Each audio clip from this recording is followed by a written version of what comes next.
importantes de la literatura neoclásica. Muy bien. Vamos a empezar pues con Laura, con su tarea. ¿Alguna aportación que tengas? Pues que una de las características son los temas. ¿Son los temas? Uh-huh. Ah, caray. ¿Sí, no? A ver, ¿qué más? ¿Qué más? Los valores y culto a la razón. Bien, a ver, antes de... Dijiste dos palabras clave. Bueno, vamos a ubicarnos. Estábamos viendo el tema de la literatura neoclásica. Dijimos que es no continuación, es lo que posteriormente aparece después del barroco, que fue un movimiento artístico cuya característica primordial fue la abundancia de adornos, de matices, que en un momento determinado se volvió difícil de entender para la mayoría de la gente, salvo los que estaban preparados en el mundo de las lecturas y el conocimiento, y paulatinamente fue desapareciendo el barroco hasta dar lugar a una nueva corriente llamada neoclásica, en la que se proponía, entre otras cosas, diseñar una serie de tratados escritos con una claridad, con una sencillez tal que se entendiera el argumento, el contenido que se estuviese leyendo. Y se llaman neoclásicos, decíamos, porque se inspiran en autores que vivieron en la época llamada clásica o antigua, donde florecieron dos grandes culturas, la griega y la romana. Lo que ustedes vieron en Literarios 1 con Homero, con Virgilio, con Horacio, Petronio, entre otros, y retoman muchos aspectos y los encausan, canalizan en el siglo XVIII en la Francia, que estaba en su apogeo, por cierto, y se prestaba para que la cultura se desarrollara. Y dijimos que había una influencia también de otras situaciones como la influencia política, filosófica, histórica. Y esto fue dando paso a diseñar, estructurar un nuevo sistema de conocimiento que en el mundo de la literatura es el que nos toca ahorita. Es el neoclasicismo, que también abarcó la pintura, la música, entre otras artes. Entonces, el neoclasicismo, como cualquier movimiento, tenía sus características muy propias, muy peculiares. Ahorita dijiste dos, los valores. ¿Y cuál más, Laura? ¿Valores y qué? Culto a la razón. Correcto. Los valores y la razón. El vehículo primordial del neoclasicismo, decíamos, fue el teatro, la razón, por la influencia de René Descartes o Descartes, que propuso, diseñó y elaboró un sistema filosófico llamado así justamente el racionalismo, donde todo estaba sometido a la razón. Hablamos también del enciclopedismo, la ilustración y toda esta serie de pensadores que ejercieron una influencia muy grande. Quiero que escuchemos al profesor Chico en una participación. Cris, no te escondas. Adelante, profesor. Bueno, el neoclasicismo implicará, si lo vemos en el contexto, el siglo XVIII, el siglo de la Ilustración, el siglo de la luz, donde el hombre buscaba afirmarse a sí mismo, contraponer valores que estaban presentes en los anteriores siglos, sobre todo, como bien lo decía el maestro, el barroco, donde existe la desmedida, la exageración, y aquí se regresa a la medida, a la disciplina, a sujetarse a las leyes que nos dictan la razón, al equilibrio. Entonces la literatura no será la excepción, también tendrá estas características generales. Lo que también buscaban los ilustrados es que las personas en general se educaran para poder vivir en una sociedad mejor. Entonces la literatura también en ese sentido va a ser moralizante. Por eso es que en esta época van a predominar la literatura didáctica, las fábulas, habrá grandes críticas literarias y sobre todo el teatro que busque a través de ver los problemas sociales, pues educar, ridiculizar los defectos de algunos personajes concretos, sobre todo de la alta sociedad, buscar la libertad. Y pues obviamente aquí hay un gran predominio, como bien lo decían, de la razón sobre las emociones, los sentimientos. Dejo al profesor. Así es. Entonces, la principal vía o medio de comunicación de este periodo fue justamente el teatro. A través del teatro se mandaban mensajes de que todo estaba tranquilo, en orden, no había problemas, la sociedad marchaba pacífica. ¿Por qué? Porque ya se escuchaban por ahí algunos comentarios, rumores de ideas de carácter republicano en el sentido de que había inconformidad en ciertas capas de la sociedad y, y con ello inquietaba a la nobleza, como lo dijo el profesor ahorita, las clases altas. Entonces la idea era tranquilizar a la gente de que no pasaba nada. Y el medio ideal fue justamente el teatro. Por eso el teatro fue un teatro de enseñanza, de valores, no violencia, todo tranquilo, todo está en orden.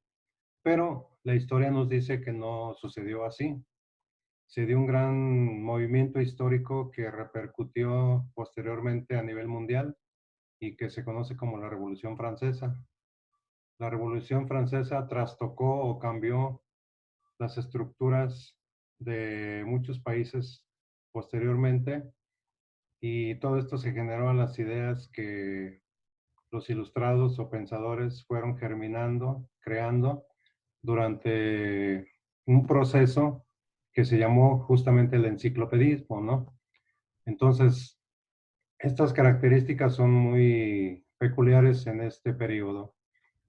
Por ejemplo, en el mundo de la arquitectura, escultura, pintura, se buscaba la figura perfecta que ya los griegos la habían mostrado, en donde no se reflejaran los sentimientos ni las emociones en una obra. Por ejemplo, en una escultura, la serenidad del rostro, del cuerpo, la postura estática, el equilibrio, otra palabra clave, y las figuras escultóricas que se hacían en esos días intentaban no plasmar emociones ni equilibrios, lo dije anteriormente, y esta era otra de las características. Laura, ¿tienes alguna otra característica o participación?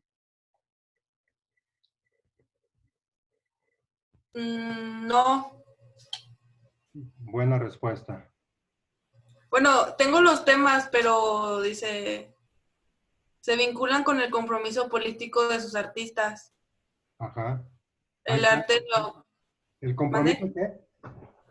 ¿El compromiso qué? Polit... Político. Sí, sí, sí. Sí, político de sus artistas. Ahí está lo que dijimos. La Revolución Francesa. ¿Algo más? No. No. Profesor, nada más tenemos a Laura, no sé si lo de los libros y haciendo un paréntesis para la revista. Sí, bueno, ¿tú también estás en texto, en taller de redacción 3, Laura? Sí, Seguramente ya vieron con la maestra que van a leer algunas de las obras que se van a revisar aquí en la materia, ¿no? no. No les dio una No, lista, no, no. perdón. No, no nos ha dado. No, bueno, la lista más bien tiene Sí, que nacer de aquí de la materia. sí, Mm, perdón. Sí, para... La idea es que a partir de la revisión de los textos aquí se pueda, cada uno de ustedes lea alguna obra que sea de interés, que sea de la temática de Literarios 2, para que de ahí se hagan alguna serie de trabajos, como son, o pueden entrevistar a algún profesor o a alguien cercano a ustedes acerca de alguna obra de las que se están revisando, y obviamente ustedes también se aproximen a ella y la lean, o se haga algún documental o alguna crónica, etcétera, etcétera, ¿no? Eso ya lo irán revisando. Pero obviamente todo va a partir de la lectura. Entonces, en la plataforma les vamos a poner ahí en la materia de Literarios 2 una lista de títulos. Por ejemplo, está El Tartufo de Molière, que es uno de los autores que se revisan ahorita con el neoclasicismo. Está Las Fábulas de La Fontaine, que también es de este periodo, o Los Viajes de Gulliver de Jonathan Swift, que también es de este periodo, o Ana Karenina, que ya se va a revisar más adelante, de Dostoyevsky, Crimen y Castigo, Cumbres Borrascosas, El Jardín Secreto de Borges. Es decir, hay El Crimen del Otro de Horacio Quiroga, cuentos, Don Juan Tenorio de Juan Zorrilla, cuestiones del romanticismo, o Gustavo Adolfo Bécquer, o Lolita de Nabokov. Es decir, hay una lista de libros, de novelas, de cuentos, para que puedan ustedes como irse interesando, irlos buscando. Muchos de ellos los van a poder bajar en PDF. Yo tengo algunos de ellos en PDF. Seguramente el profesor podrá conseguir algunos otros también en PDF. O si no, en Internet, ahí hay también muchas formas de conseguir algunos de los libros, porque estos ya son clásicos, entonces están en muchos lugares, para que vayan aproximándose a la lectura de ellos, se vayan interesando, y no solamente lo hagan por leer en términos de cumplir un objetivo para cumplir una calificación de literarios o de redacción, sino propiamente para que vayan descubriendo el maravilloso mundo de la lectura, y conforme se vaya avanzando en el cuatrimestre, pues sí, qué les ha parecido, porque a veces lo más importante a veces de la lectura está en la poslectura, como se le llama, ¿no? Es el poder compartir las reflexiones, las ideas que estos libros clásicos nos dejan, y a partir de ahí enriquecer nuestra vida. Entonces, es importante que en este sentido empiecen ya a ver qué libro les puede interesar, o si hay algún otro libro que no esté en la lista y que quieran también compartir, pues se vale también sugerirlo al profesor o a la maestra de redacción, para que así pueda pues, ser tomado en cuenta en ambas materias como calificación.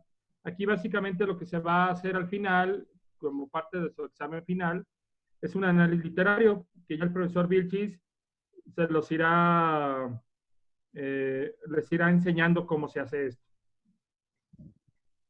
Sí, el primer paso es escoger el libro, ¿verdad?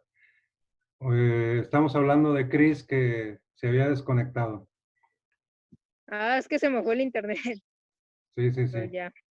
Sí, estamos hablando de una serie de libros que se les va a dar a conocer. Ustedes van a escoger uno, son de literatura, obviamente. Lo van a leer en el transcurso y al final se va a hacer, ¿qué será, profesor? ¿Comentario, café, dada la situación virtual? ¿Cómo es? Sí, sería una especie de café literario a la distancia. Es decir, en alguna sesión programada, ya compartir lo que se leyó, las reflexiones, y entre todos, pues obviamente se haga más interesante, para que así el libro que yo leí, dárselo, sugerírselos a los demás para que convencerlos de que también lo lean, y los demás harán lo suyo. Por eso es muy importante que vean los libros, vean qué tema les puede interesar, que en el momento histórico, en su momento de vida donde están, qué temas podrían serles de interés.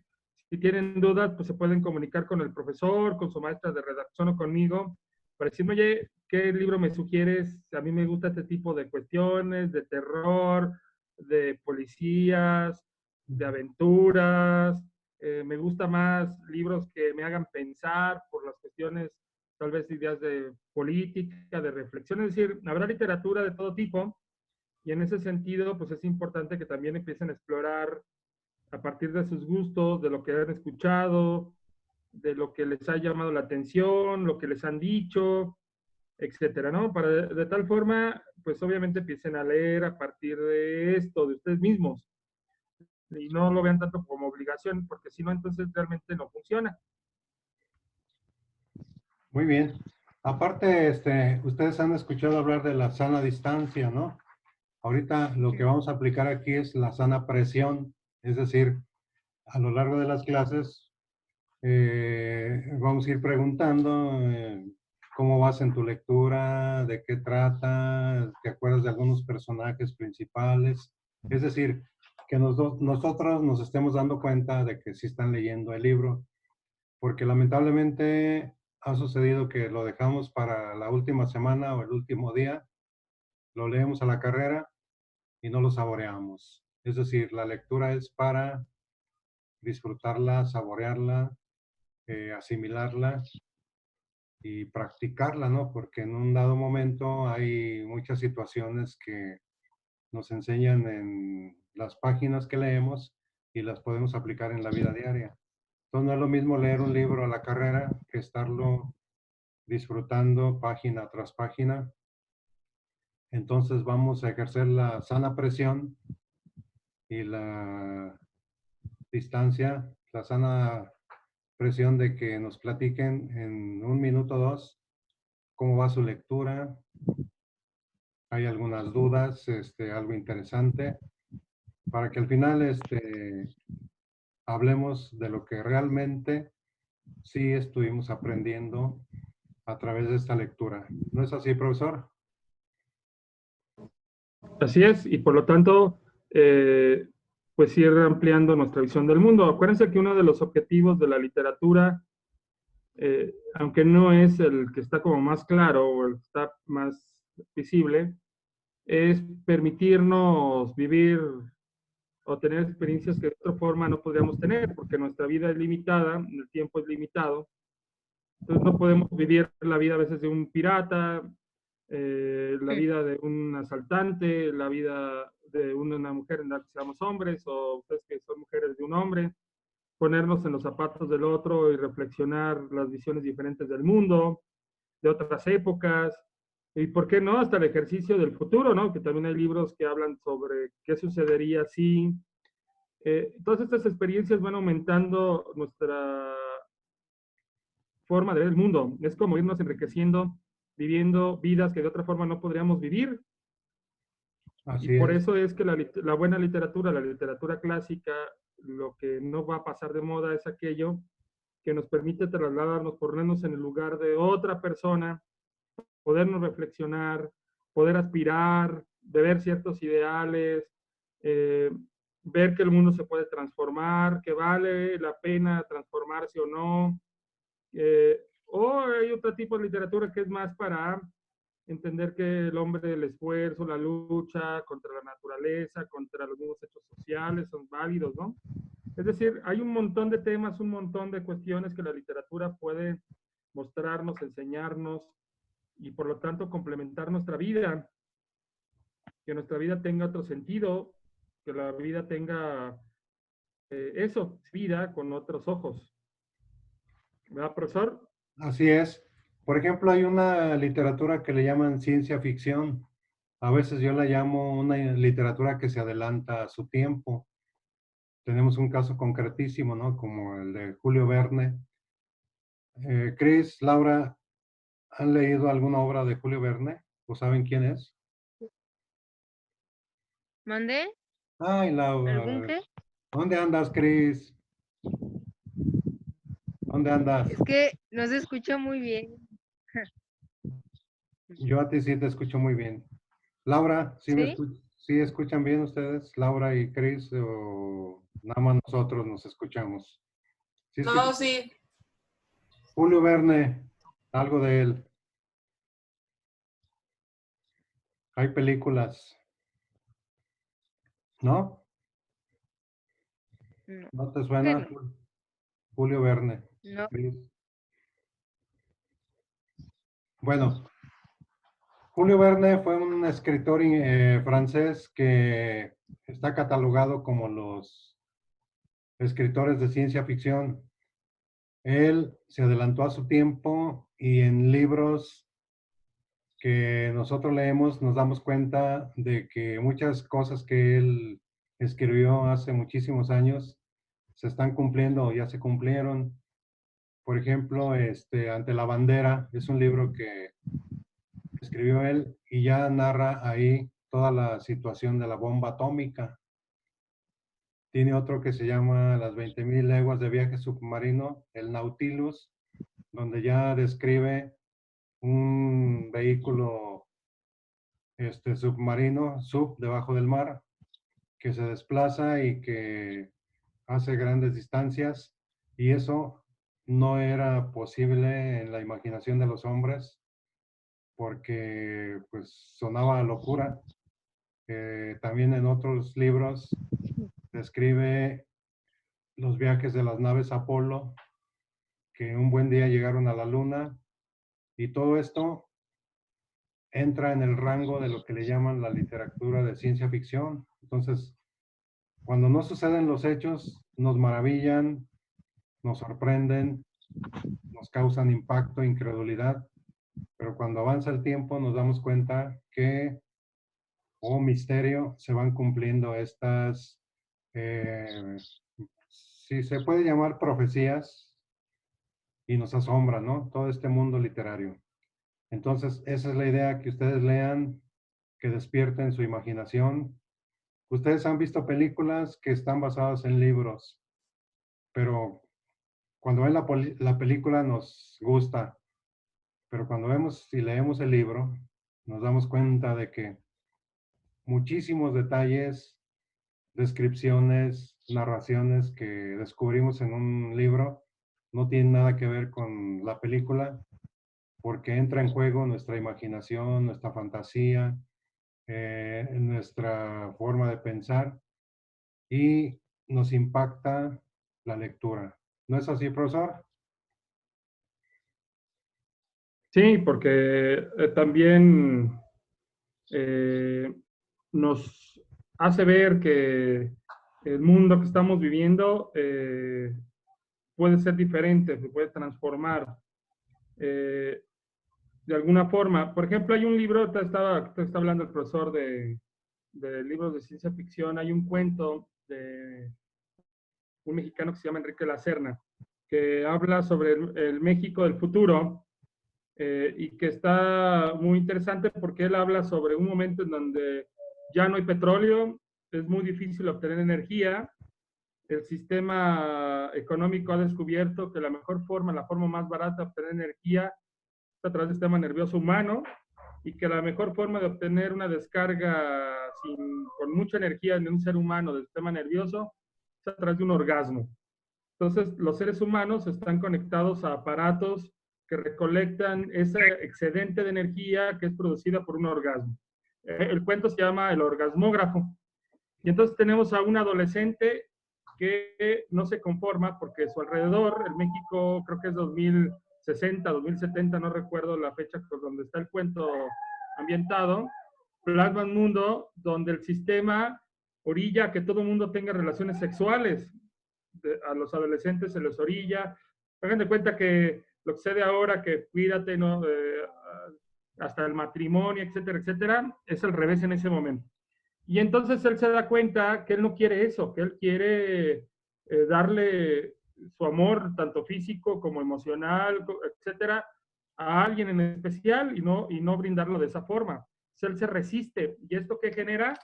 Pues que obviamente el sistema vaya en su contra, se vuelve un delincuente, encuentra una chica que tiene las mismas ideas que él, huyen, y obviamente ustedes ya saben el resto de la historia, ¿no? Y aparte no les voy a contar ya al final, porque fue muy interesante, pero plasma algo que es muy interesante, porque a veces los adolescentes, los jóvenes creen que el ideal sería vivir la libertad de esta forma, tener relaciones sexuales sin que nadie realmente eso es lo que quieren, o qué sucedería si realmente se permitiera, es más, se les obligara a hacerlo. Pues seguramente muchas personas no estarían de acuerdo, porque también afectaría su sentido de libertad. Así es. Entonces, el cuento se vuelve muy interesante y entonces también nos muestra otros aristas, ¿no? Cómo a veces las personas somos vistas no como personas, sino como objetos, como mercancía, y a veces así el sistema nos refleja. Entonces, muy interesante el cuento porque plasma ese concepto de libertad en un México que aparentemente está lejano, pero que bajo las circunstancias actuales de lo que estamos viviendo con la pandemia, la economía, pues realmente no está muy lejano. A lo mejor bajo otras circunstancias, bajo otras formas de manipulación, bajo otras cuestiones, pero estamos ahí siendo atados, gobernados. Aparentemente somos libres cuando tal vez no lo seamos, y el cuento nos refleja eso. Adelante, profesor. Tiene mucha relación con un libro que se escribió también en la Europa que se llama 1984. No sé si ustedes alguna vez escucharon, se acuerdan de un programa que se llamaba Big Brother, El Gran Hermano. ¿Sí se acuerdan? Ese libro, 1984, habla de que todos los seres humanos no podemos hacer nada en libertad, es lo contrario. Hay pantallas, micrófonos por donde quiera y todos nuestros movimientos están controlados.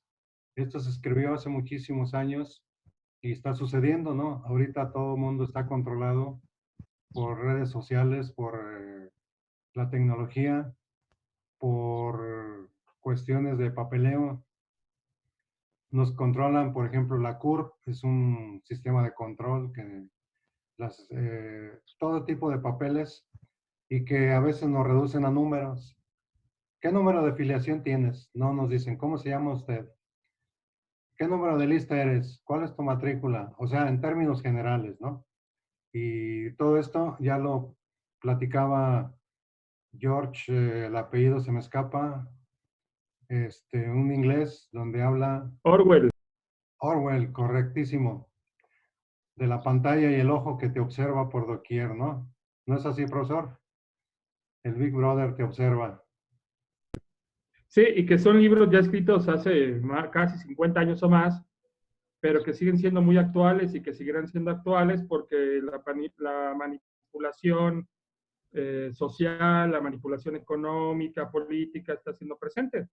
En nuestra misma actualidad, a veces no sabemos realmente la información que está todos los días diciendo, por ejemplo, del coronavirus, qué tan real es, qué no, qué es mito, qué es fantasía, y entonces se vuelve una cuestión contraproducente, porque en este momento somos los seres humanos con mayor capacidad para estar informados al instante de lo que sucede en el mundo, pero al mismo tiempo se vuelve una desinformación porque es tanta la información que no tenemos la capacidad, en su gran mayoría de las personas, para saber qué es real o qué no. Y en ese sentido la lectura se vuelve muy importante porque nos enseña a reflexionar, a criticar, a ver con otros ojos a veces la información, a entender que posiblemente el mensaje tenga un segundo mensaje o hasta un tercer mensaje. Es decir, la literatura, el arte en general, no solamente la literatura, nos sirve para ser más reflexivos y críticos y abrir posibilidades de un mundo diferente. Correcto. Cris, Laura, ¿han leído algún libro ustedes que les atraiga y que nos quieran comentar? Pues a mí me gustó mucho el de Romeo y Julieta y el de Dorian Gray. ¿Te acuerdas de qué tratan, más o menos? ¿Cuál? Dorian Gray. Dorian Gray era Gray. de un joven que era muy apuesto Ajá, y tenía de amigo, creo, a un pintor que se llamaba Basil, ¿no? ajá. Se llamaba Basil, sí, ¿no? No, Bueno, sí, le pintó un retrato y pues Dorian sintió pues celos del retrato y sí, bueno, pues le vendió el alma al diablo porque quería estar siempre joven ajá. y al final creo, ¿qué le pasa al retrato? Pero, ¿por qué se iba desfigurando el retrato? Se iba desfigurando con el tiempo el Bueno, retrato. se vuelve de nuevo viejo y se muere. Por Sí. cada mala acción que hacía Dorian Gray, el retrato se iba desfigurando. cuando Ah, no sí. actuaba de manera correcta, ¿no? Sí, el retrato era el que iba cambiando, pero él no. Él se Así es. quedaba joven. Sí, sí, ahí se reflejaba en el retrato la maldad que él iba acumulando y haciendo. Ajá, sí, Así es. iba haciendo que... Del gran autor Oscar Wilde, uno de los mejores escritores que han pisado este planeta. Ujú. Oscar Wilde, Bernard Shaw y William Shakespeare, grandes maestros del dominio de la lengua inglesa. Y Romeo y Julieta, en dos líneas, ¿de qué habla, Chris? Pues de un romance prohibido porque la familia Montesco y Capuleto eran enemigos. Ajá. Y pues ya al final se mueren los dos porque, ¿qué pasa? Creo que Julieta se toma como un veneno, ¿no? Sí, Después sí, llega este Romeo y se apuñala, ¿no? ¿O qué se hace Romeo? era un simulador lo que, mm, Ajá, sí. para Bueno, que, pero al final se mueren los dos. Ajá, así es. Muy bien. ¿Y Laura, que sí. ya se escondió? ¿Qué libro ha leído? Ya se fue. No, ya salió, ya no está. Sí, ya. Muy bien. En resumen, profesor, ya para terminar. Bueno, en resumen, la literatura se vuelve muy importante junto con el arte para ver como la otra cara de la humanidad, para hacernos más reflexivos, más críticos, encontrarle sentido a veces a la vida en términos de enriquecerla. La literatura y el arte no nos hace más ricos de forma directa, pero sí enriquece nuestra vida, le da otro sentido. Y en particular el tema que es el neoclasicismo es una época que tiene un contexto donde impera la razón, el equilibrio, las reglas, y lo que se busca es educar. Así es. Educar, práctica de valores y mantener el orden en la sociedad. La influencia viene de los clásicos.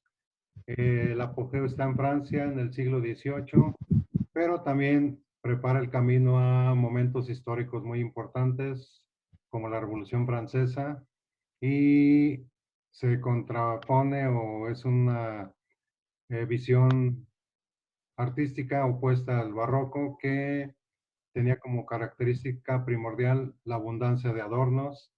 El neoclásico es la claridad, la sencillez y el equilibrio. ¿Verdad, profesor?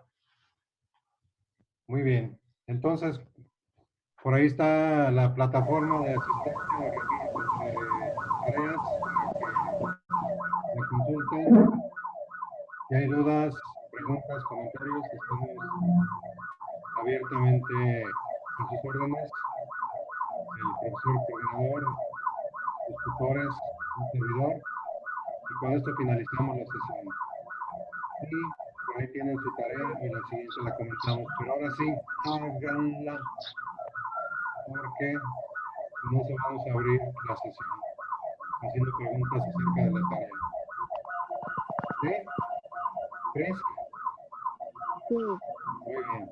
Entonces nos vemos antes de que nos saquen a la brava. Hasta luego. Luego. Adiós.